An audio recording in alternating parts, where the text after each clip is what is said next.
નિરોણાની ત્રણેય શૈક્ષણિક સંસ્થાઓના સંયુક્ત ઉપક્રમે ગણતંત્ર દિવસની ઉજવણી કરવામાં આવી હતી।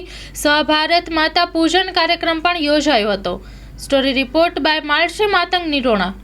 આજરોજ નિરોણા મુકામે કન્યાશાળા કુમારશાળા અને હાઈસ્કૂલને સંયુક્ત ઉપક્રમે પ્રજાસત્તાક પર્વની ઉજવણી કરવામાં આવી। બાળકોએ દેશભક્તિના ગીતો રજૂ કર્યા, સાથે સાથે પ્લાસ્ટિક મુક્ત છે, વ્યસન મુક્ત છે એની પણ કૃતિઓ બાળકોએ રજૂ કરી છે અને સંદેશો આપ્યો છે સમાજને, રાષ્ટ્રને મજબૂત બનાવી, વીજળી બચાવી, પાણી બચાવી, ત્યાં ગામને સ્વચ્છ રાખી એવી અપીલ કરવામાં આવી છે। અલગ અલગ કૃતિઓથી સમસ્ત ગ્રામજનો જોડાયા હતા અને મોટી સંખ્યાની અંદર ખૂબ દાતાઓથી પણ સહયોગ આપ્યો હતો। આવનારા સમયની અંદર નિરોણા કુમાર કન્યાશાળાની બિલ્ડિંગ છે ટૂંક સમયમાં બાંધકામ પૂર્ણતાને આવે છે અને શિક્ષણને એક ભેટ મળશે। સાથે હાઈસ્કૂલમાં પણ દાતાઓ દ્વારા બનાવવામાં આવી રહી છે 2.5 કરોડના ખર્ચે, એનું પણ ખાતમુહૂર્ત થઈ ગયું છે અને એક સપ્તાહની અંદર એનું પણ કામ શરૂ થઈ જશે।